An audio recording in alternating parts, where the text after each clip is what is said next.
The massive exploration vessel Star Seeker drifted silently through the darkness of deep space.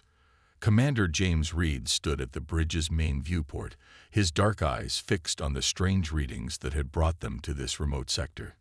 Behind him, the bridge crew worked quietly at their stations, each member representing a different species from the Galactic Council.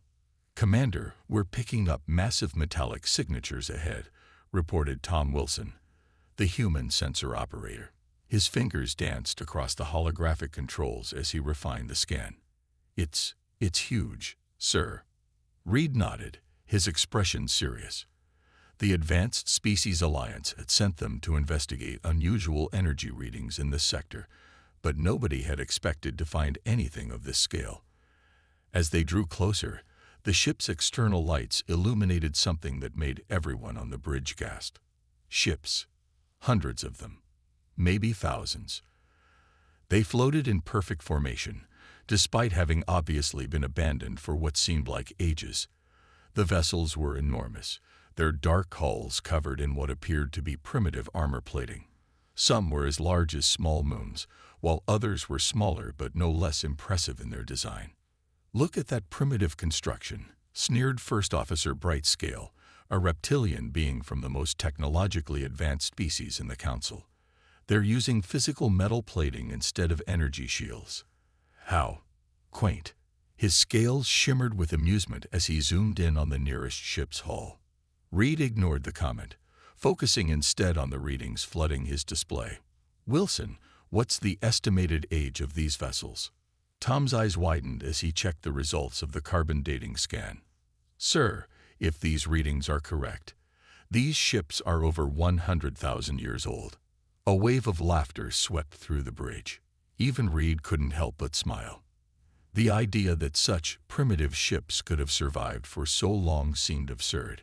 Modern ships, with all their advanced technology, had lifespans of barely 1,000 years before requiring major overhauls. "Well," Reed said, composing himself, "let's take a closer look. Prepare the exploration pods and notify the archaeology team." Hours later, Reed found himself floating through the cavernous interior of what appeared to be the fleet's flagship. The archaeology team spread out around him, their powered suits' lights creating dancing shadows in the ancient corridors. Everything was perfectly preserved, as if the ship had been sealed in a time capsule. "Commander, you need to see this," called Dr. Robert Green, the team's lead archaeologist. He was hovering near what appeared to be a control center, his light illuminating a series of strange symbols etched into the walls. As Reed approached, he noticed something odd about the metal surrounding them. Despite its apparent age, there wasn't a speck of rust or degradation. In fact, the more he looked, the more he realized that what they had initially dismissed as crude construction was actually incredibly precise. "These markings," Dr. Green said, his voice filled with excitement, "they're not like anything we've seen before, but there's something familiar about them." Brightscale, who had joined the exploration team, scoffed again. "Familiar? They're clearly the work of a species that hadn't even mastered basic energy manipulation.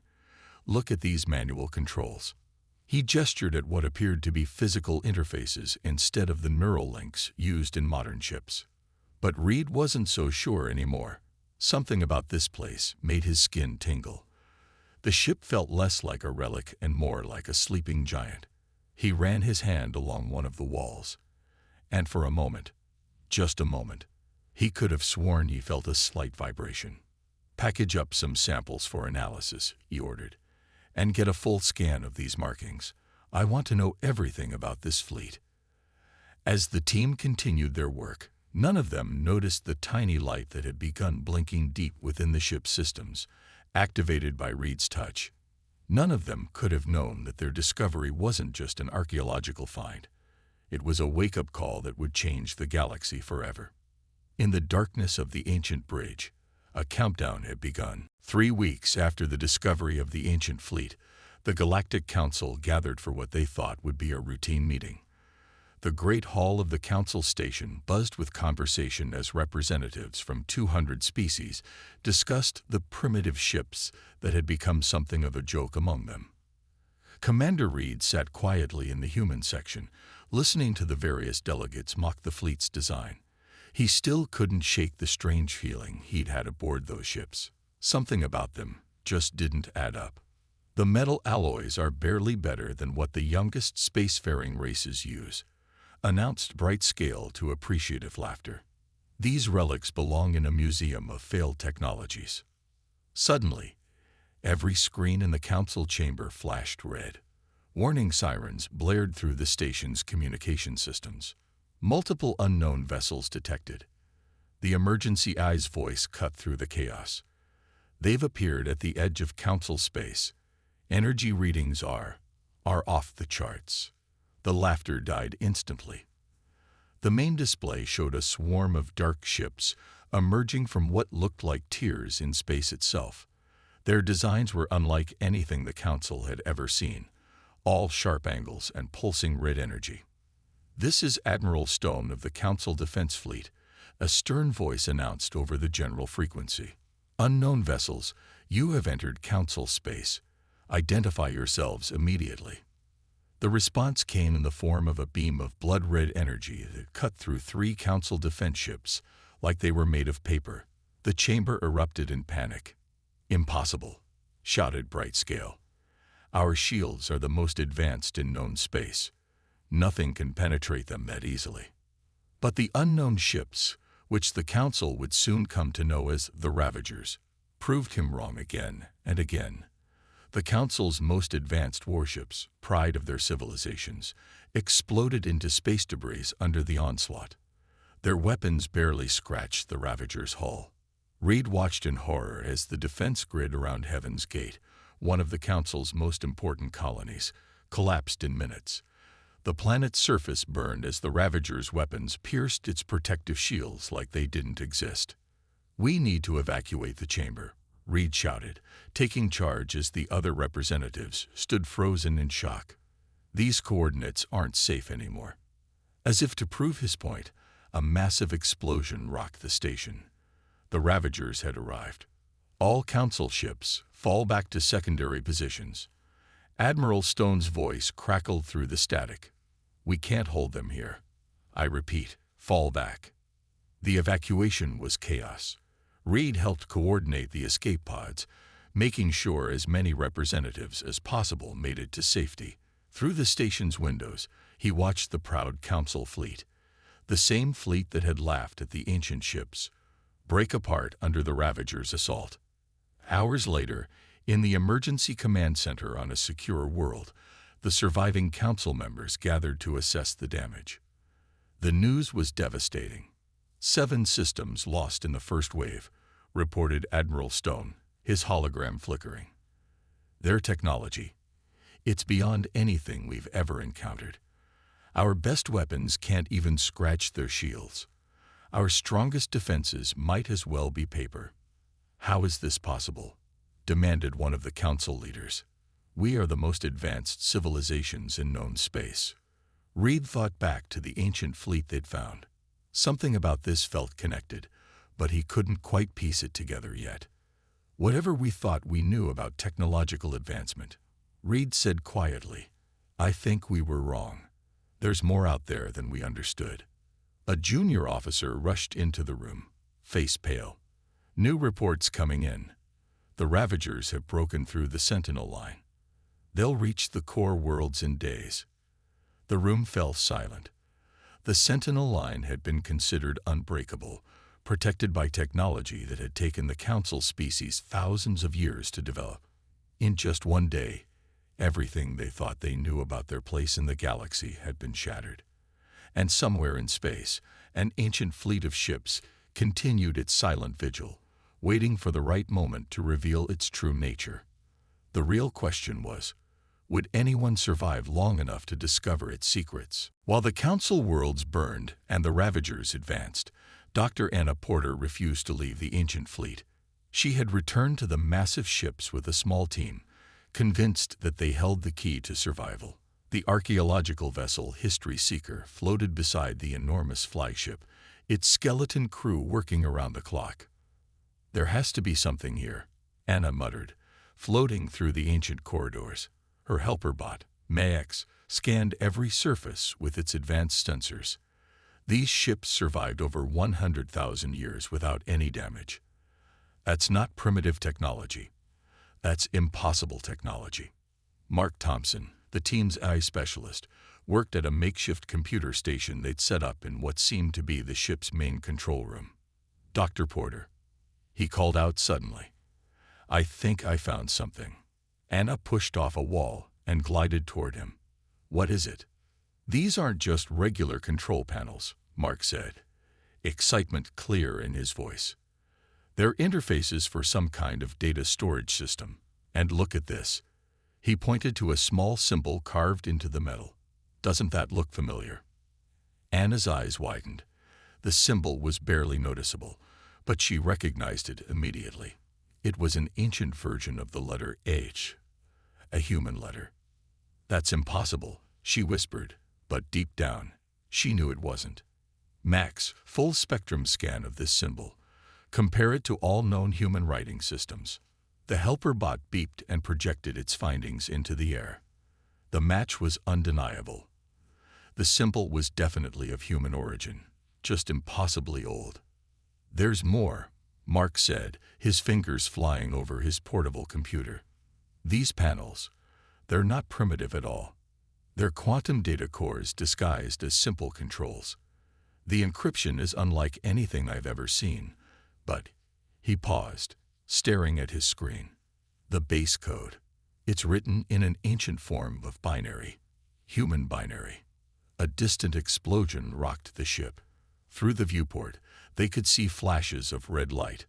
The Ravagers were getting closer to this sector. "We need to crack these data cores now," Anna said, strapping herself to a workstation. "Max, direct all power to Mark's decryption attempts. Use every processing core we have." Hours passed as they worked. The explosions grew closer. Then, suddenly, Mark's computer chimed. "I'm in," he shouted. "The data, there's so much of it. Star maps, technical specifications, historical records. This is incredible." Anna floated to his station, her heart pounding. As they began to read the ancient files, their eyes grew wider and wider. "This can't be right," she said, but the evidence was right in front of them. "According to these records, humans didn't evolve on Earth. We built these ships." Mark nodded slowly, still reading. "Not just that. Look at this. These records talk about a human empire that spanned half the galaxy. They had technology that makes the Council's best ships look like toys. They could manipulate gravity, bend space, control dark energy. But what happened to them? Why did they disappear?"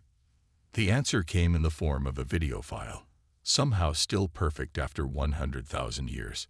It showed a human admiral wearing a uniform very different from anything they knew. "If you're seeing this," the recording said, "then the threat has returned. We thought we could stop them, but they keep coming through the tiers in space. We call them the Devourers. You might know them by a different name." Anna and Mark looked at each other. The Ravagers. They were looking at a warning about the Ravagers from 100,000 years ago. "We couldn't beat them," the Admiral continued, "not directly. So we made a choice. Our civilization will go into hiding, seeding primitive versions of ourselves on suitable worlds. And we'll leave behind our fleet, waiting for the day our descendants are ready to reclaim their heritage. Everything you need is here, if you can prove worthy of using it." The recording ended, leaving Anna and Mark floating in stunned silence. Through the viewport, they could see more Ravager ships appearing in the distance. "Mark," Anna said quietly, "how quickly can you access the weapon systems?" The ancient ships waited silently in space, their true power still sleeping, ready to be awakened by the children of their creators. Commander Reed stood in stunned silence as he watched Dr. Porter's transmission. The holographic display showed the ancient records they'd discovered, proof that humans had once ruled the stars. Around him, the remaining council members whispered among themselves, their earlier mockery replaced by disbelief. These technical specifications, Anna's hologram continued, pointing to streams of data, they're beyond anything we could have imagined. The ships aren't primitive. They're perfect. Every piece of metal, every system, every wire was engineered to last for hundreds of thousands of years. Mark Thompson's hologram joined hers, adding, "The hull isn't just metal. It's a self-repairing metamaterial that actually gets stronger over time. That's why they look so simple. They didn't need fancy energy shields because nothing could damage them in the first place." Bright Scale, who had been unusually quiet, finally spoke up. But this is impossible. If humans were so advanced, why would they choose to become primitive? Why hide on Earth? The answer came from another decoded video. This time, it showed a different human officer, her face tired but determined. The timestamp showed it was recorded just days before the ancient fleet was abandoned. The Devourers, or Ravagers, as our predictions show they'll be called in the future, can track advanced technology, she explained. They're drawn to it like moths to a flame.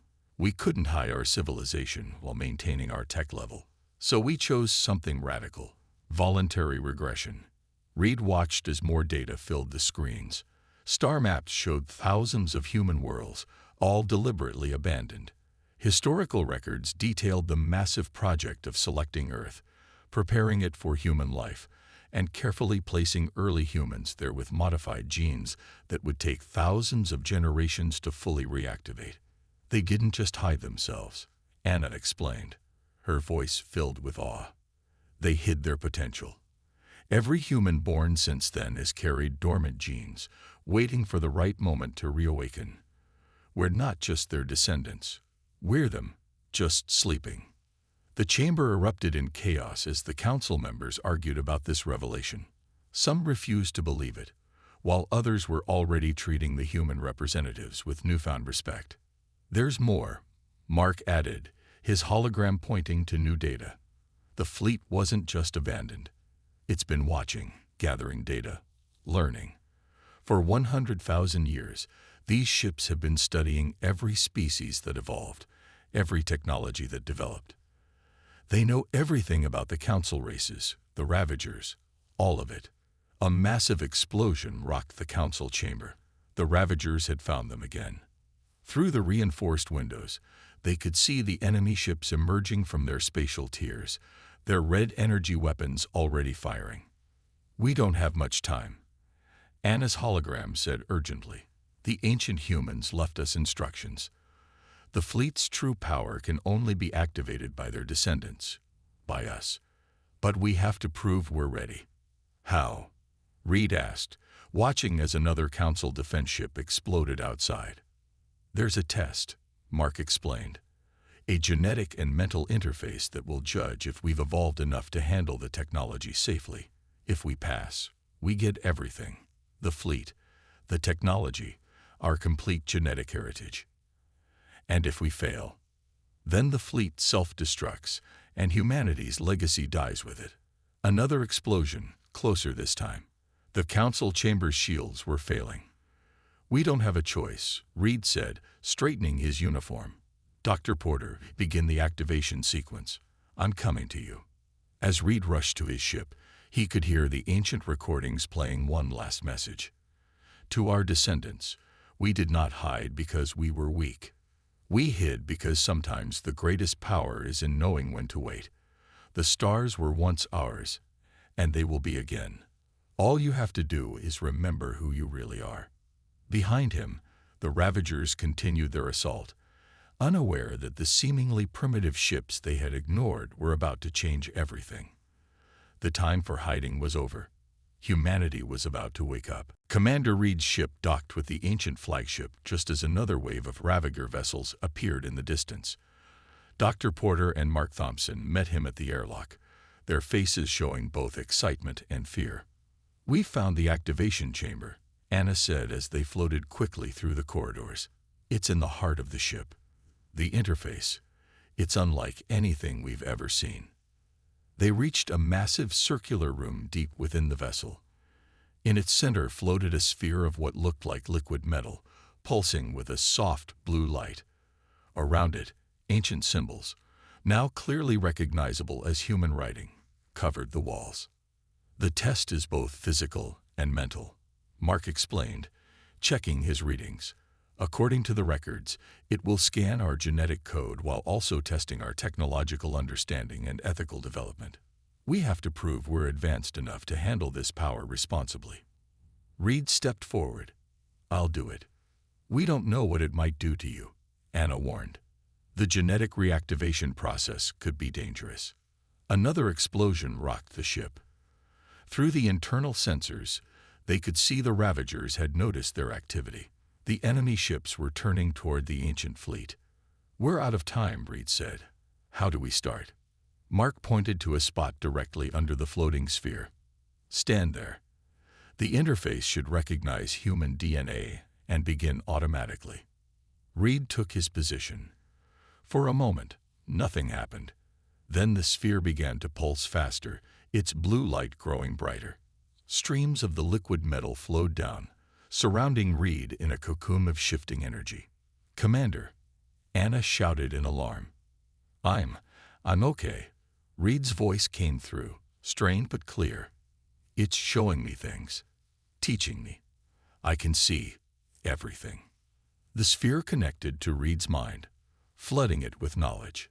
He saw the true history of humanity, their rise to power, their mastery of physics that the Council races hadn't even discovered yet, their desperate war against the Ravagers.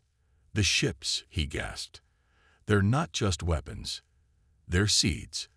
Each one contains the complete knowledge of human civilization, waiting to be reborn." The liquid metal cocoon began to glow brighter. Reed felt changes happening in his body, dormant genes activating, his mind expanding to accommodate knowledge that had slept in his DNA for 100,000 years. "Neural pathways expanding," Max reported, scanning Reed. "Brain activity off the charts. Genetic markers activating in sequence." The ship around them hummed to life. Systems that had slept for millennia began to power up. The seemingly simple metal walls revealed their true nature, flowing like liquid while remaining harder than any material known to modern science. "It's accepting him," Mark said, watching his displays. "The whole fleet is waking up." Through the pain of transformation, Reed saw the truth about the fleet's technology. What the Council had mocked as primitive was actually post-singularity engineering. So advanced it appeared simple. Every piece of metal was actually billions of nanomachines working in perfect harmony. The manual controls were an illusion, hiding quantum computers that could outthink any AI. "More Ravager ships incoming," Anna reported. "They're charging weapons." Reed opened his eyes. They glowed with the same blue light as the sphere. When he spoke, his voice carried the weight of awakened knowledge. "Let them come," he said. "I understand now why our ancestors built these ships this way, why they waited so long." His hand moved to what had appeared to be a simple control panel. It transformed at his touch, revealing its true nature. "These ships aren't just tough. They're not just powerful. They're something else entirely." "What are they?" Anna asked, watching in awe as the entire fleet began to pulse with energy. "They're alive," Reed answered, "and they remember everything, including how to fight the Ravagers." The liquid metal cocoon dissolved, leaving Reed standing straighter, his mind now filled with the knowledge of a civilization that had once ruled the stars. Around them, the ancient fleet awakened, ready to remind the galaxy why humans had once been the most feared and respected species in existence. The time for hiding was over. The time for remembering had begun. The Ravager fleet approached the ancient ships, their red energy weapons charging. They had destroyed thousands of advanced Council vessels. These primitive relics would surely pose no threat. The first Ravager ship fired, its beam of destructive energy racing toward the human flagship. The beam never reached its target. The space around the ancient fleet shimmered like water. The Ravager's weapons simply disappeared, absorbed into what looked like ripples in reality itself. "What just happened?" Anna asked, staring at the display in amazement. Reed smiled, his eyes still glowing with blue light. "Dark energy manipulation. The ships don't need shields because they can control space itself. Those weapons aren't even reaching our reality." Through the viewports, they watched as the ancient fleet began to move. The seemingly crude metal hulls flowed like liquid mercury, reforming into their true configurations. What had looked like simple armor plates revealed themselves as arrays of technology so advanced it appeared magical. "By the stars," Mark whispered, checking his sensors. "The power readings, they're impossible. The ships are drawing energy directly from the quantum fabric of space." The Ravagers attacked again, this time with their full force. Hundreds of red energy beams lanced out toward the human fleet. Reed simply touched what had seemed to be a primitive control panel, and reality twisted around them. Every attack bent away, caught in artificial gravity wells that hadn't existed seconds before. "Now," Reed said quietly, "let's show them what humanity remembers." The flagship's response started small, a single pulse of blue-white energy no larger than a human hand. But when it touched the nearest Ravager ship, the effect was devastating. The enemy vessel didn't explode. It simply ceased to exist, converted back into pure energy by forces that rewrote the laws of physics on a whim. "That's impossible." Brightscale's voice came through the comm system. He had been watching from the Council Emergency Command Center. "Nothing can just erase matter like that." "Nothing you know of," Reed corrected. "But we knew. We remembered. The Ravagers aren't invincible. They're just using technology that your science can't understand yet. But we were fighting them when your ancestors were still swooning in primordial oceans." The ancient fleet moved as one, each ship awakening to its true nature. What the Council had mocked as primitive weapons revealed themselves as devices that could manipulate the fundamental forces of the universe. Ravager ships began to vanish one after another, their supposedly unstoppable technology useless against weapons that had been perfected 100 millennia ago. "They're retreating," Anna announced, watching the sensor displays. The remaining Ravager ships were trying to open their spatial tiers to escape. "No," Reed said firmly. "Not this time." His fingers danced across the controls, and the space around the Ravager fleet began to warp and twist. "They've hunted us across time and space. They forced us to hide, to forget, to start over. No more." The flagship's primary weapon finally revealed its true form. What had looked like a simple forward-facing cannon transformed into a complex array of technology that bent light itself around it. When it fired, it didn't release energy or matter. It released pure gravitational force, focused into a beam of absolute destruction. The Ravager fleet didn't even have time to scream. Their ships, their weapons, even their spatial tiers were crushed out of existence by forces that the Council races hadn't even discovered yet. In the aftermath of the battle, the ancient fleet hung in space, now fully awake and transformed. Their true forms were beautiful and terrifying. Ships that were both solid and liquid, technology that was both simple and impossibly complex. "Send a message to the Council," Reed ordered, his voice carrying the weight of remembered authority. "Tell them that humanity has remembered who we are, and we remember our duty too." "What duty?" Anna asked softly. Reed looked out at the stars. The same stars his ancestors had once protected. To guard the younger races, to guide them, to make sure the Ravagers never threaten anyone again. He paused, his transformed mind processing millennia of stored knowledge. "That's why we left the fleet. Not just to save ourselves, but to return when we were needed most." The ancient ships pulsed with blue light, ready to fulfill their purpose once again. Humanity hadn't just reawakened, it had remembered its destiny. 1 month after the battle, the Galactic Council gathered again. This time, there was no laughter, no mockery. The Great Hall fell silent as Commander Reed, now Admiral Reed, walked to the center of the chamber. His eyes still held that faint blue glow, a sign of his awakened heritage. "The signal has been sent," he announced. "Our ancestors are coming home." The words sparked excited whispers among the council members. Even Bright Scale, who had once laughed at human technology, leaned forward in anticipation.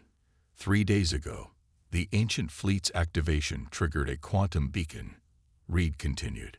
It reached across dimensions, into the hidden sanctuary where the majority of humanity has waited for over 100,000 years. They're returning to known space. As if on cue, the chamber's main display lit up. Across council space, massive portals began to open, not the violent tears used by the Ravagers, but smooth, controlled gateways between realities. Through them came ships that made even the ancient fleet look simple. "By the stars," Anna whispered from her place beside Reed. "There are thousands of them." "Millions," Reed corrected. "This is the true human civilization. The one that chose to hide, to wait, to protect the younger races by staying in the shadows." The returning ships were beyond description. They moved like living creatures, their forms shifting and flowing according to need. Some were as large as small moons, others as tiny as insects, all working together in perfect harmony. A new hologram appeared in the chamber center, a woman wearing an admiral's uniform from the original human fleet. "Greetings, children of Earth," she said warmly. "And greetings to our friends in the Galactic Council. We have watched, we have waited, and now we have returned." Mark Thompson, working at a sensor station, gasped at the readings. "The technology they're using, it's even more advanced than the ancient fleet. They've continued to develop while in hiding." The woman nodded. "We didn't just hide. We prepared. We knew the Ravagers would return, that they would threaten all life in this galaxy again. Now, with our children awake and our presence revealed, we can finally tell you the truth." The hologram expanded, showing maps of not just the galaxy, but the entire universe. The Ravagers are not just an alien race. They're a cosmic immune response. The universe itself creates them to test emerging civilizations. We passed that test eons ago, and since then, our duty has been to help others pass it too. Reed felt the knowledge unlock in his transformed mind. "That's why you left us the fleet," he said, "not just as a weapon, but as a teacher." "Yes," the Admiral confirmed. "The fleet wasn't primitive. It was perfect. Perfect compression of technology, perfect efficiency, perfect harmony with the fundamental forces of reality. By learning to recognize that perfection, by growing to understand it, humanity proved itself ready to rejoin its heritage." Through the council chamber's windows, they could see the returned human ships taking position around major worlds, not as conquerors, but as guardians. To the council races who mocked what they thought was primitive, the Admiral continued, a slight smile on her face. "We offer not judgment, but understanding. You are young, and youth often mistakes complexity for advancement. True power lies in simplicity, in efficiency, in the perfect marriage of form and function." She turned to face Reed and the other Earth humans. "And to our children, we are so proud of you. You grew, you learned, you faced the test, and you proved yourselves worthy of your heritage. Now we will teach you everything. Together, we will guard this galaxy and help new races reach their potential." The chamber erupted in applause. Even those who had once doubted humanity now understood. The ancient fleet hadn't been a relic. It had been a key, unlocking humanity's return to its rightful place among the stars. As Reed watched the human ships, both ancient and returned, take up their protective positions around council space, he finally understood the full meaning of power. It wasn't about showing off or complexity. True power was knowing when to wait, when to hide, and when to return. The time for hiding was over. Humanity had returned, not just as another species in the galaxy, but as its guardians, teachers, and protectors. And somewhere in space, the ancient fleet still floated, ready to teach the next generation of species that true advancement often hides behind the simplest of facades.